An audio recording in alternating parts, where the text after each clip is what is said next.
This destination is top on many people's must-see list, but if it's your first time going to New York City, there may be some things that you think will be beneficial to your trip that could be making your trip suck. There are many common mistakes tourists make when visiting New York City. In this video, we're going to talk about 9 of those that could potentially really make you miserable during this epic adventure. So, with that being said, let's jump right into the 9 reasons your trip to the Big Apple could end up sucking. Number 9. Planning everything. Okay, the next big mistake that most people do is all about planning. It's a given that you are planning your trip to New York City that you have a long list of things that you want to do and see. Because there is so much history and activities available to you, we can understand the inclination to try to cram in as much as possible in the short time you're in New York City.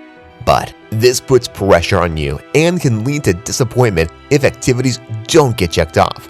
The lines can be long at some of the attractions, and who knows if there'll be delays in the subway. So, we suggest that you create a list of must-dos, but don't plan everything down to the second.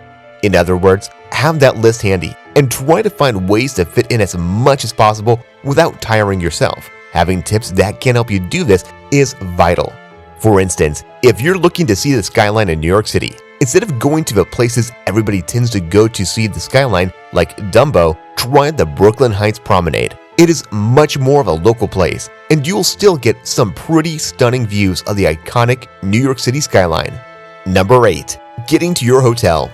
We completely understand being super excited about your first trip to New York City. The truth is, even if this is your 50th trip to New York City, when you get there, you're probably still pretty excited. This excitement can lead you to make some pretty big mistakes on arrival. Most of these have to do with the transportation you take from the airport to your accommodations. There are many different options, from the subway to the train to the shuttle. Each of these has valid benefits. If you're going to take the subway, you may want to invest in an unlimited Metro card, although that is not necessary, as we'll discuss later. If you're looking to do this though, make sure you are buying a Metro card and not the 7-day unlimited air train card. This is much more expensive and will serve you no good when you're trying to hop on and off the subway. For those opting for the airport shuttle, we highly suggest you reconsider. After all, nobody wants to sit on a shuttle for 2 hours trying to get to their final destination. It's cheaper and faster if you just take the subway or railroad.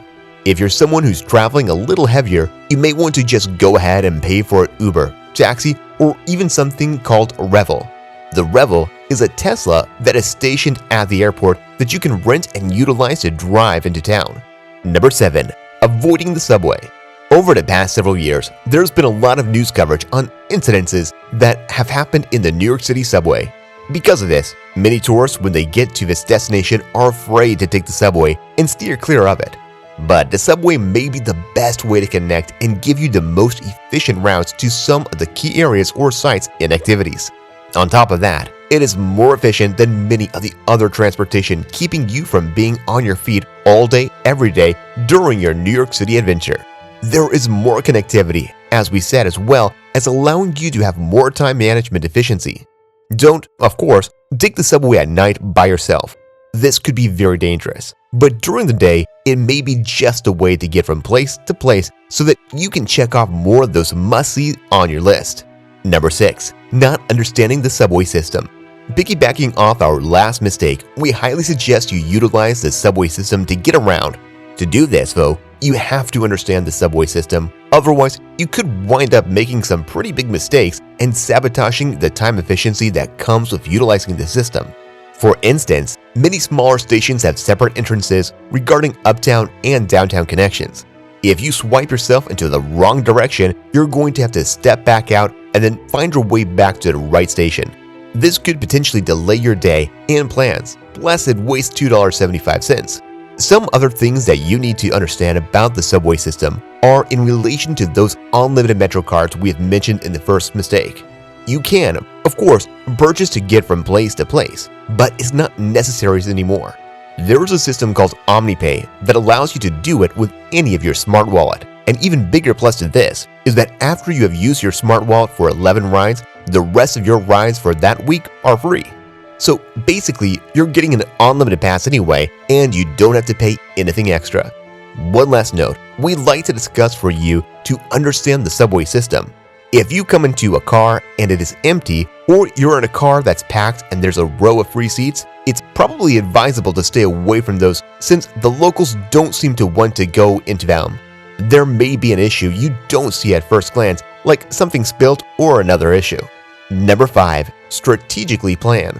New York City is a huge metropolitan city. That means these attractions and sites that you're going to see may be in opposite boroughs or sections of the city. So, if you're looking to optimize your time, you need to make sure that the attractions you're looking at doing that day are all relatively in the same area, or at least in the path from and to your accommodations. That means when you have a few must-see items on your list of things attractions, you should look at where each of those is located and group them all together. If you're looking at seeing the Empire State Building, for instance, you may want to try to group other activities that reside in the Midtown Manhattan area together. This way, you can check several items off your list in the same day. Just make sure you don't overplan or overbook yourself like we already mentioned. Number 4. Overpriced food vendors. There are many amazing culinary adventures one can have in New York City, but for many, the best thing is to try some of that iconic street food that New York City is so well known for. That being said, there are some areas in New York where you may find the food vendors to be a little bit overpriced. For instance, many Midtown vendors don't even have prices posted. No price posted means that it could wind up costing you a pretty penny. The biggest suggestion in order to avoid this mistake is to make sure that if you see no prices listed, ask how much something will be before you order. This will keep you from paying an exorbitant amount for things that should only cost a few dollars. Number 3. Chain restaurants.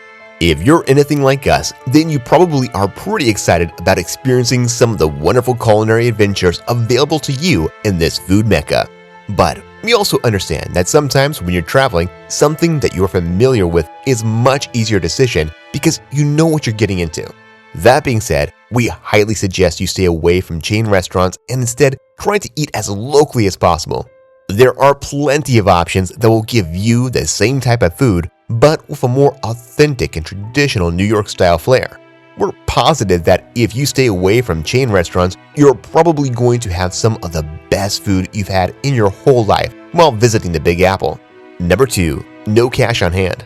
If you haven't traveled in areas before where credit cards or ATMs are not available, you may feel like you can just stroll around a city with no cash on hand. This is especially true when you're someplace like New York City. However, not carrying money on you could be a big mistake. Many of the street vendors and even some of the smaller restaurants don't take cards. The last thing you want to do is get to a destination, order what you're craving, and then find out there's no way for you to pay for it without running to an ATM. So, make sure you carry a little cash on you. Also, as another note, many of those vendors that do have credit card capabilities have card minimums, which means you may wind up having to buy more than you initially intended to just meet those minimums. So, keeping cash on you could eventually be better for your wallet. Number 1. No breaks. As we said, we understand that there are tons of things to see and that you want to optimize your time while you're there to see as many of those. But by going and going and going, all you're going to do is burn yourself out. It's definitely better to plan a little downtime here and there. For instance, if you have tons of things on your list, maybe schedule an hour or so in the middle of the day when you head back to your accommodations and take a shower or even just a quick nap. This will allow you to go further longer and ensure that you're seeing as much as you possibly can. The last thing you want to do is make your lifelong dream of visiting the Big Apple more of a nightmare than a dream come true. We hope that these tips were able to help you ensure that doesn't happen. That's it for today's upload, so be sure to like and subscribe for more travel content. We'll see you in the next one.